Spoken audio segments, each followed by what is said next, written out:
Hello, hello, everyone. This is Dr. Edith Banks with the Sunflower Nation. I am very happy today to be joined with a great friend of mine, Miss Jahila Smith Blair, who is doing me a great favor and interviewing me for the final episode of our grief series, The Sun Will Shine Again.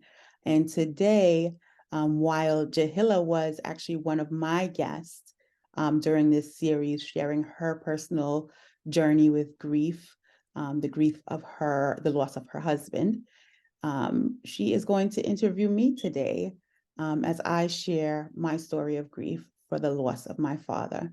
So thank you, Jahila, so much for doing this for me and allowing me the opportunity to also share my personal story with my audience. Hi guys, how are you? As Edith mentioned, we're great friends, and we both went through 2020 was a tough year for us. So I was honored when she asked if I can interview her and just talk about her life story and about her loss. And I'm grateful that you chose me. Thank you so much, Edith. Thank And you. I hope this podcast or this viewing just help a lot of us, help a lot of you guys out there, just like it's helping us. And with both of us being good friends and we're going through the same experience, we're there for each other. And I just hope this helps you guys. All right. So Edith, how are you? I am doing okay today. You doing well? I'm doing okay today. Today happens to be the 4-month anniversary since my dad passed. He passed on July 2nd, 2023. And so it's 4 months. Wow. Wow. You look beautiful. Thank you. So do you. Oh, thank you so much. So I just really wanted to ask, like this question keeps coming up when I think about you and how strong you are. Um, just how did it feel like losing your first love, your father? How did like just how was it like the first thing when you lost him? Like how did you feel? How did you go through it? So I knew my father was passing, and I actually predicted that my father was on life support and made the decision that he wanted to discontinue life support and just allow nature to take its course. And because he was suffering for so long, we wanted to respect his wishes. And so when that decision was made, I believe it was on the Tuesday, and I had the responsibility of sharing that information with the rest of my family and my siblings. And it definitely was a difficult moment to have to share that information. But I had also predicted that he would pass between Saturday and Sunday. Mhm. And when I got the phone call on that Saturday, well, it was early Sunday morning, about 1 o'clock in the morning, Mhm. from the hospital, telling me that he passed, although I had predicted it and I knew it was coming, it hit me like with such shock. And my brother happened to be in from Georgia because he knew, what was happening. So he wanted to come and see my dad before he transitioned. And so I just ran to the room where my brother was sleeping in, and I woke him up, and I'm screaming and shouting like, oh my God, dad is gone, dad is gone. And I'm hysterical about it. And he's like, calm down, calm down. I'm like, I can't calm down. I have to go tell mom now. I have to go tell mom. Yeah. So I burst into my mother's room, and I'm like crying, and I'm telling her, I'm so sorry. I'm so sorry. My dad is gone. I don't have a dad anymore. And honestly, it was almost a moment that was surreal. Like I remember everything that happened, but it was like an out of body experience, if that even makes sense. Like I could see how I was behaving, but I could not control how I was behaving. And I was jumping and I was screaming. And then I called my godfather, and I'm crying to him and just telling him, I have no dad. I have no dad. And it was, again, like I knew what I was doing. I knew it was irrational, considering I knew it was coming, but I could not control myself in that moment. So it was just shock, I would say, is how I felt in that initial moment when I heard it, was just shock. So question is that do you feel that you was getting ready for it, like knowing that he was sick, and like you said that you had a feeling that he was gonna pass, and he was sick for a while, correct? Correct. So question is that do you feel that it made a difference if like he was sick and you got yourself ready for it, or you think it was like I'm asking because like were you prepared then, were you prepared, or you don't think you could ever be prepared for something like this? So I think in some ways, some days I look at it and I say, I had a great advantage, right? My father became ill on New Year's Day of 2023, January 1st.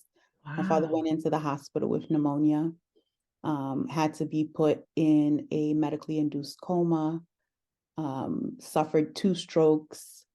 You know, all of this occurred within the Mhm. first 10 days of the new year. And he didn't pass until July 2nd. So in a lot of ways, I was preparing, right? From the moment I heard he was in the coma, Yeah. I had this fear. I jumped in the car, I got my family in the car, and I'm like, we got to get head Mhm. to the hospital. And my sister was on the phone with me, and what she kept saying was, do are you okay? Be careful, drive safely. And I just kept saying, is he going to wait for me to arrive before he passes? I want to see him before he passes. And she couldn't assure me of that. She's like, I don't know. I don't know. It's so scary right now. Mhm. And, obviously he didn't pass on that New Year's Day. And so in some ways I had the advantage of having an additional 7 months with my dad, right? But those 7 months, he wasn't who I knew him to be as my dad, right? This was a completely different person who was immobilized, who had a trach and couldn't speak. So it was a very different dad than the dad that I knew him to be. Mhm. But nonetheless, I was so grateful. When I look back on it, I'm so grateful for that time that I had with him, because so many people don't have that opportunity, right? It's Correct. a tragic, sudden passing. And so in a lot of ways, I feel like I prepared as much as you can prepare. Mhm. But regardless, whether it's sudden or it's a long-term illness, it still hits you. Correct. So um, I don't know. Some people would say, yes, I had plenty of time to prepare. Other people would say, regardless, you're never You're prepared. never And prepared. so if you ask me, it depends on the day. It depends on Correct. the day, how I'm feeling. Because like I say, I was blessed to have that 7 months to be able to spend time with him, be able to tell him how I felt about him. And I'm grateful for that time that we had together. Yeah. So listening to you, it's bringing me back about a lot of emotions. You know, when it happened, when I had my loss, it's bringing back my loss. It's bringing back when you called me, you told me about it. So it's it's still bringing up a lot of emotions, and it's you're not gonna heal overnight. But just listening to you and seeing how strong you was. But let's just go back because I had the opportunity, and I'm very blessed to hear your story about your father. Because we spend many days on the phone talking about it. Can you just tell the viewers the kind of person your father was? Like, what you know about your father? What, like, because I know you as I will say, I don't know him. I just know of what you told me. But I admire you a lot. And if you know me, it's hard for me to admire someone. You're very strong. You have a lot of faith. You're very educated. You're very well spoken. You're forgiving. You just have all those beautiful um, Thank you. characters about you. So I want to know about your father. Like, what built Edith? What made Edith? Your father and your mom. Just tell me about your father. So my father was a very unique person, Mm-hmm. very stubborn, very headstrong, very opinionated. And it's funny because we would always bump heads, right? There would be times that I'm like, you know what? I need a break from him, and I'm not taking his calls and I'm not calling him because that's how much we would disagree Mm-hmm. sometimes. But there was one thing that I never questioned, and I never questioned his love for me. I remember growing up, there was a period of time where my father wasn't working. And I remember him taking me to Prospect Park in Brooklyn all the time. And we weren't wealthy people by any stretch of the imagination, but like everything that was free that we could do in the summertime, going to the park, going to Manhattan Beach, and just spending days there. And we would be taking the bus and, other forms of public transportation. But I clearly remember those moments with him. He was super overprotective. He had so many rules, like you couldn't have a dish in the sink, uh, without him like going off, like, why is the house such a mess? It's one dish in the sink, but the house is a big mess. Like that's the kind of person he was. He provided such discipline and such structure. But he was also this person that was so likable, right? Everyone who met him kind of gravitates to him because he had this charisma about him. And I remember whenever I'd bring friends home, they'd be like, oh my God, I love your dad. Like, he's so nice. He cooks for us. There was a period of time when I was, we were working together. I was working in the Bronx and you were in New Rochelle. And he would come all the way from Brooklyn on the train to the very last, we lived in Brooklyn on the last stop of the 5 train, Flatbush. And so he would take that and change to the 4 train and go to all the way to Fordham Road, which is like a 2-hour train ride. And he would bring food. He would bring lunch. Wow. So if my mother cooked on Sunday, he would come, and this was why he was retired. He would ride that train for the 2 hours. He would bring whatever she cooked. I had a colleague in the office who was a very close friend of mine. And he would put our foods in separate bags, and he would label everybody's stuff for them. If I liked chicken salad and she liked tuna salad, he would make our own individual salads for us. If I liked it spicy and she didn't, he was that kind of a caring person that really went above and beyond to help people. And so while he had his ways about him as far as, being very particular and, kind of strict and rigid at times, he also was somebody who had a heart of gold and would give anything to anyone and would always be willing to help someone. So, I think a lot of times when we talk about people who have passed, people really focus only on those good things, like the good memories. But I also remember the times that he was so strict with me. And I now, as a parent, I look back on it and I'm appreciative of it because I have to teach my son, right? And I think a big part of my work ethic and my ability to self-discipline comes from the things that I learned from him. That he taught you. Absolutely. So what you're really saying is that God has gained an angel. Absolutely. So he's up there like just helping everyone and just going like just taking care of everyone. Yes. Yeah. Yes. And that's good to It's know. funny because there's so much that I didn't know about him until he passed.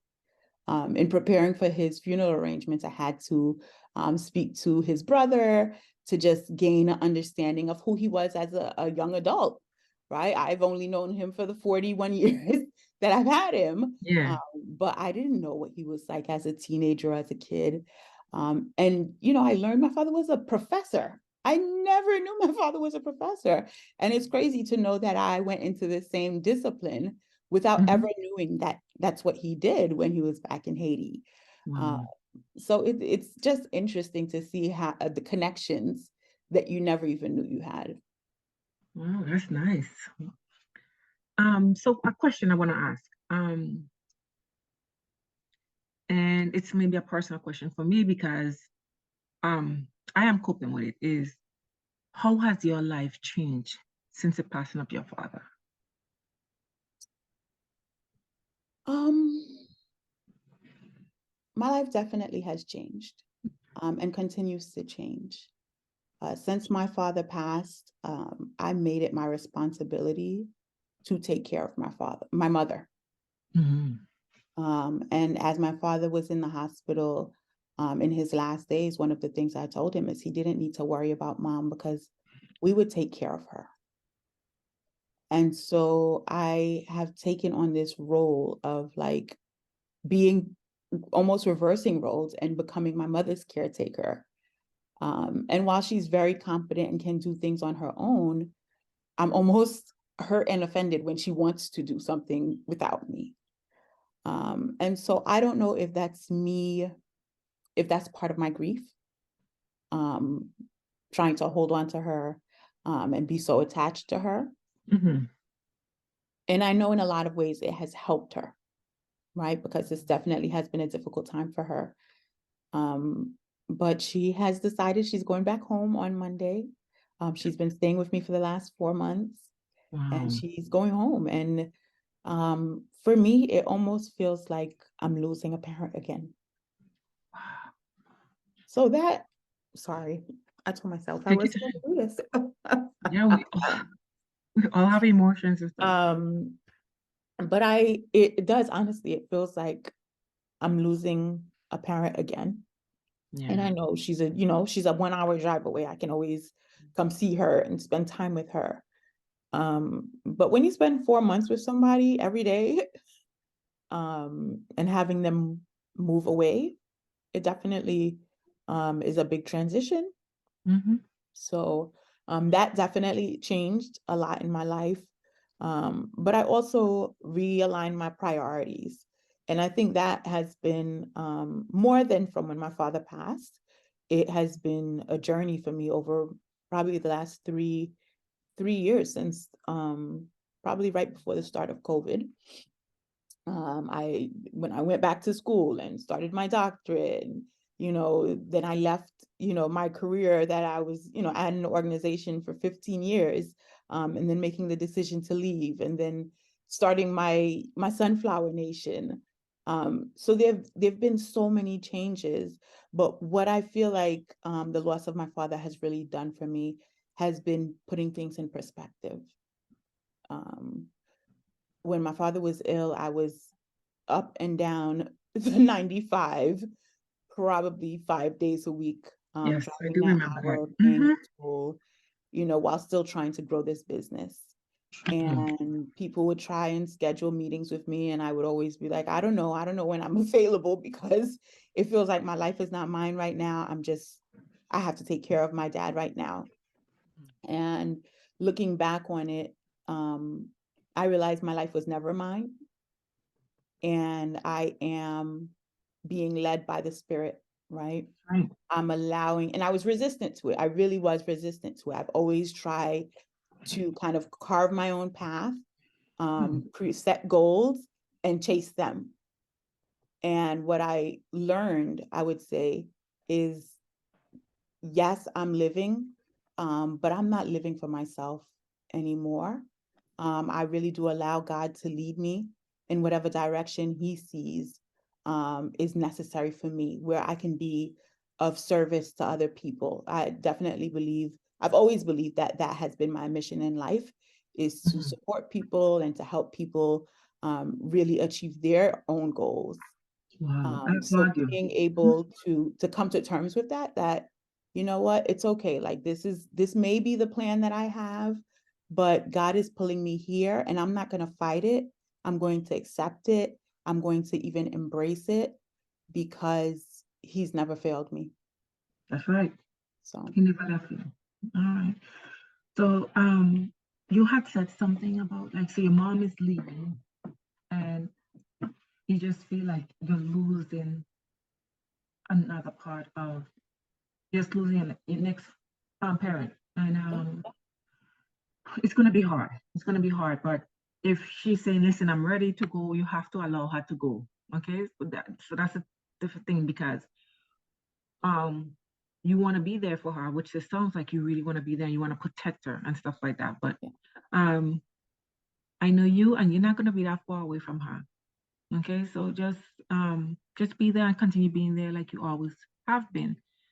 My question to you is, how how is it with you and the siblings and stuff like that? Because when losing someone, and just the family dynamics and stuff like that, it change. And now you're with the mom. How is it with the siblings? How is your relationship with the siblings? Has it changed? How is that going? So I come from a very large family. Mm-hmm. I am the youngest of my siblings. And so um, before I came into the world, my parents had, kids before me, before they got together. And so I am the youngest of 9 siblings. Wow. Mm, And I'm very close with 3 of my siblings, the ones that I grew up with. Um, and while I've never been extremely close to my siblings on my father's side, I always had love for them and still do. I think I always will. But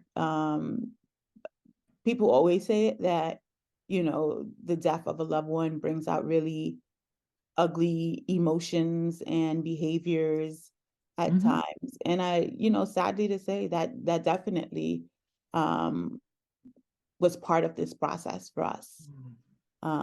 So it's been difficult. It definitely has been difficult. Mm-hmm. I'm still, I know the role that I play in my family. My role is the peacemaker. My role is the one who like brings everyone together. And so I am not giving up on my siblings. I think there will come a time where we can all come back together again. Mm-hmm. I just think that right now emotions are still very raw for us. Not everyone had the privilege that I had to spend 7 months of his illness with him almost on a daily basis. And so I feel like people are hurting behind that they Yeah. didn't have as much time or any time for some of them to say goodbye to him. And so I understand how they may feel. I Mm-hmm. respect it. And right now I'm giving them time to process their own feelings with the hope that we'll come together again soon. Mm-hmm. And then you just have like just be open, and once you're open it will come, because everybody's still like, people think that grief is a time, there's a time for grief, and eventually you cannot put a time on like anybody that is grieving. I might take a year, you might take 5 years and stuff like that. So the thing about it is always just being open to a conversation. So, and I know that you're very open, so Yeah. I'm just telling like anybody's out there that listening that when people are going through grief and stuff like that. I had a conversation with one of my good friends, and she actually attended my husband's funeral with me. And she was like, "Oh, I was very annoyed at you because I keep calling you when we got back from the funeral, and you keep on sending me to voicemail." And I had to say, I just, it's a time, like in time, sometimes you just don't want to talk to people, you don't want to do this. But when it comes to family, you just have to try and be open and just like to hear them out. You might not agree with it, but just try and hear it out and stuff like that. So Um, I believe that he is in heaven, and I believe that it's no more pain, no more suffering. You know, he's with the Father, he's with Jesus, and he's having a great life. And I really and truly believe that they're still there and they're still watching over us, right? And if you had to have one last conversation with your father, what would you say? Because I believe that he's still listening. Like I really believe that he can hear you now. So like tell me like what would you say to him? I ask myself that question all the time. If I Mhm. could see my dad again and talk to him again, what would I tell him? And I don't feel like there's anything more for me to tell him. Honestly, I Excellent. spent so much time with my father, especially in that last week, Mhm. that everything that I had to say to him, I have said. Would I like more time with him just to sit in a room with him? Yeah, of course. Um, but I made sure that I told my father what I needed to tell him, some things that were difficult and some things that weren't, right? Yeah. But I said my piece with my dad. My dad knows how I felt about him. And it's funny because in his last days, he probably the last 2 days he couldn't speak at all. And before that, he could speak with a speaking valve. And he told me You know, I have 2 more things that I have to tell you, but I'm going to come to you in a dream and tell them to you. And I keep waiting for him to come, He's gonna come. He but is he going hasn't to. come. And my mom tells me it's because I'm not ready yet. Correct. Correct. He will come. And sometimes they might not come to you, but they might use another vessel to come to. Like, you understand? So don't rush Mm. it. I strongly believe that he will come, and in time they will come, because I think the last time we spoke on, it was Fitzroy 4th, right? Fourth month. Yes. And I said the same thing to you, and I was like, he never came, and I wanted him to come to me. And I've been praying, and slowly but surely, I eventually, he didn't come to me, but he came to someone else. He came to a sister, and he talked to the sister, and I believe it. I believe that, I believe the message. You understand? And I believe in time. And if you read the Bible, it's saying that that's why God never really showed up to any of us. Like, he would use different vessels to come to you. So just be patient, because he will come. Right. And with all that is saying, it seems like you actually did what you did. You did what you're supposed to do. You was there for him. You had the opportunity to say, Daddy, I love you, and your last words. But if you had to do anything different, would you do anything differently while he was sick or anything? I question that all the time, you know. Um, Probably on the heart, I feel bad. I feel like I should have asked him to fight more. I shouldn't have agreed to allow him to take himself off of life support. When I see my mother crying or upset, you know, I'm like, I feel terrible because I shouldn't have allowed that to happen, because who's to say he couldn't have lived another 10 years in that state, being on life support, but he was in so much pain and he was miserable. And he fought a good fight, you know. He did. And to just watch him deteriorate the way that he was, and he always said, he doesn't want to live a life like that. He doesn't want to be on life support. He doesn't want to, you know, live a life where he's dependent on other people to do everything for him. He doesn't want to be in a nursing home. You know, he wanted to be independent, you know, Sorry. independently living. Mhm. And so there are days where I'm like, no, we definitely made the right decision. This is what he wanted. And you can't force someone to live. But there are days where I'm like, man, I miss that chicken salad he used to make. I should have never let him go. Or, you know, my mom is sad. And I'm like, oh, like, you know, if he was here, she wouldn't be sad. She would have her companion, you know, Correct. even though he wasn't mobile and, you know, completely dependent on other people to care for him, he was still physically here. So I struggle with that. I struggle with that all the time, whether or not it was the right thing to do. And I hope that one day I'll just be at peace with it. But that is something I definitely have struggled with. So you don't believe that when it's your time, it's your time. You don't believe it's his time. You believe that if you had fight more, he would have still been here? I mean, to me, in a lot of ways, he wasn't here because, like I said, this was not my father. Correct. Like, this was a vessel, right?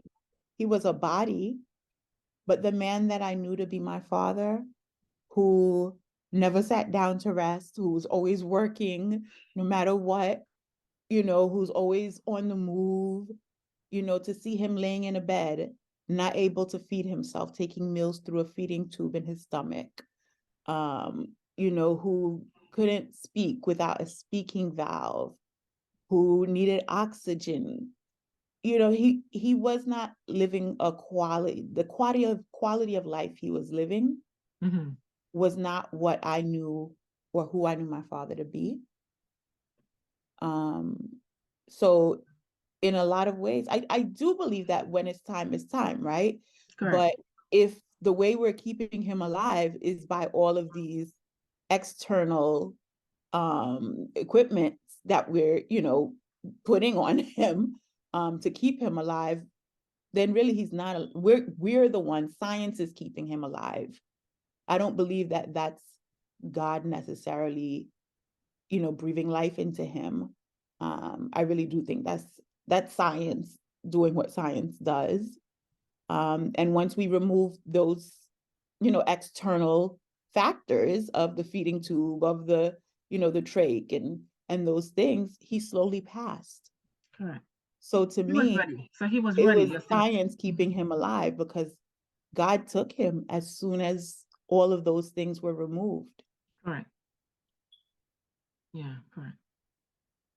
So don't feel like, don't feel any way that, you did say that you wish you had changed that part, but was when God is ready for you. And that was, I'm sorry to keep on bringing it up, but that was one of it. I don't know if he was talking to me before he left, but he kept saying, when God is ready for you, he's ready for you. There's nothing you can do. When God is ready for you. And that saying, at the time, I didn't think about it, but now that listening to you and just thinking back of it, it was just his time to tell me, listen, when God is ready for you, he's ready for you. And trust me, and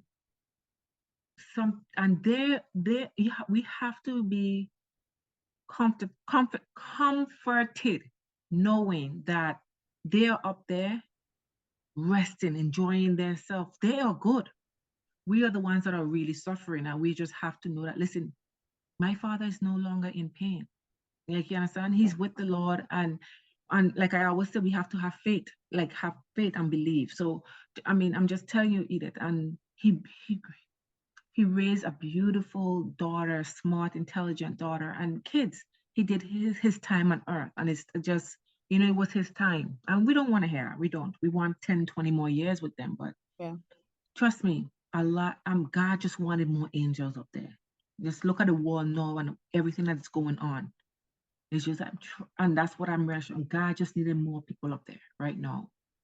But has anything changed for you? Like since you lost your father, has your life goals changed? Has anything changed for you? I would say that I'm living more in the moment. Mm, I'm not love that. necessarily saying, oh, I'm gonna wait for this to happen in order for me to do this. Shortly after my father passed, one of my lifelong goals was to go to Hawaii. I've always wanted to go to Hawaii. Hmm. I kept saying, oh, when I reach this milestone, I'll do it. Or, when this happens, I'll go. And I just said, you know what am I waiting for? Count me in. When are you going? Count me I in. went. When you went to Hawaii? I I thought you went to went Hawaii. on the cruise. No. No, Wow. yeah, I went to Hawaii. I am so jealous. You didn't tell me this. I don't remember you telling me this. So maybe you did, and I just was like still in my little. I am so proud of you Yeah, so because even though you say these things, you don't make the leap and do it. So you'd be right. like, yeah, you understand? So I'm happy that you actually got up and did it. Yep, I did it and everyone thought I was crazy, you Hmm. know. But I just did it. And it's funny because I always say my life's goal is to travel the world sharing my story. And it just so happened that while I was before I even went, after I had booked my flight, I was in contact with a university in Hawaii. And I was able to go to the university and speak to their students while I was there. So it was like, it was a professional goal was accomplished, a life goal was accomplished. It was just, for me, it was a real kind of like a pivotal moment in my life where I was able to do something that I've always wanted to do. But then when I think about my life goals overall, really Hmm. is to travel the world and speak to different people and make an impact. So being able to do that in Hawaii was absolutely amazing, Wow. and definitely something I'll never forget. Did your mom went? She did. I took her with me. She was Did she? resistant. She of course is, mourning like I was. But she's of the mindset that she shouldn't, smile. She should just kind of be grieving at all times. And I think that comes from her generation of what grief is supposed to look like. But I did. I took her with me, and she had some very difficult days there, no Hmm. question about it. But I was happy to be able to share that experience with her. Nice. Excellent. Wow. I'm happy. I didn't know you went, and I'm happy you actually did that and you actually try and enjoy yourself because I'm in your mom's shoes. So I went away one time and I couldn't enjoy myself because I was like, if Fitz was here, we could have do this. So we just have to allow time, time heals. So my last question is, what is next for Sunflower Nation? What is next? Has anything changed? Or I know you say you want to like spread the word and talk to the nation and stuff like that. Since your father is passing, what is next for Sunflower Nation? So I definitely took a step back from the Sunflower Nation after my father passed. I Mhm. was very structured with the Sunflower Nation. I knew that on Tuesdays, my sunflower seeds went out. On Fridays, my podcast went out. On Mhm. Sundays, my Sunny Sundays went out. My Mondays Yeah. was getting to know you Mondays. And when my father passed, I stopped everything. And even scheduling this interview with you, if we're 100% honest and transparent, we tried to do Yes, this last month correct. and I canceled the For day the of. 4 months. Yeah. I canceled the day of. I'm like, I can't do this. I'm not ready.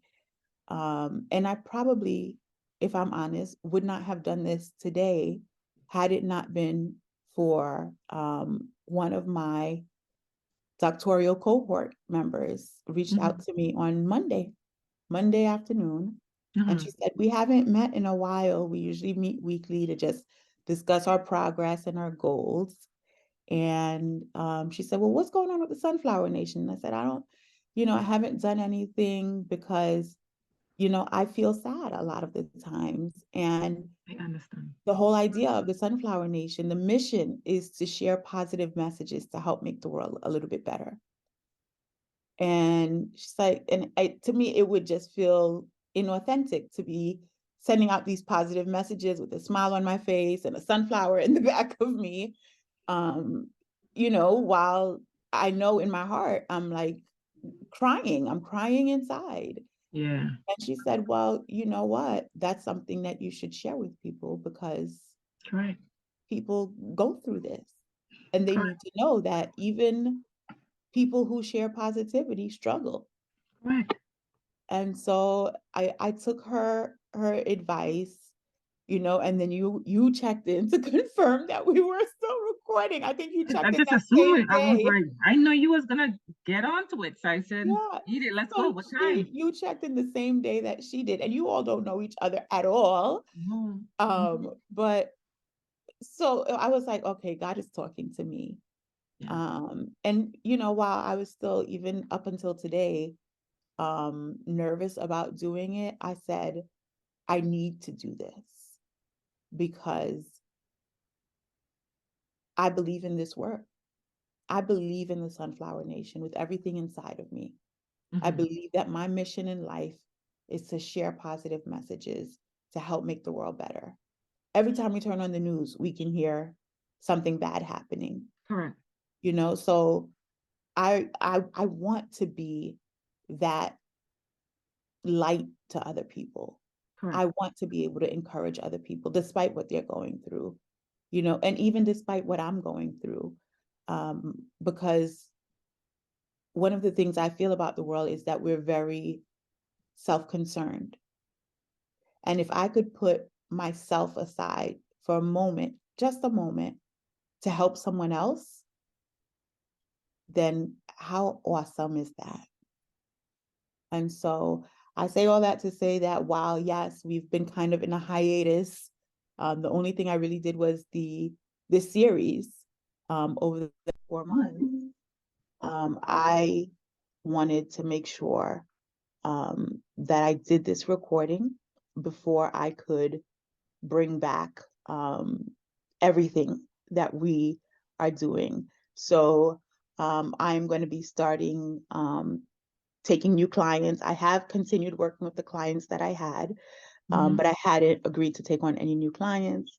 So I will be taking on new clients. I'm going to continue speaking at different schools and universities and organizations.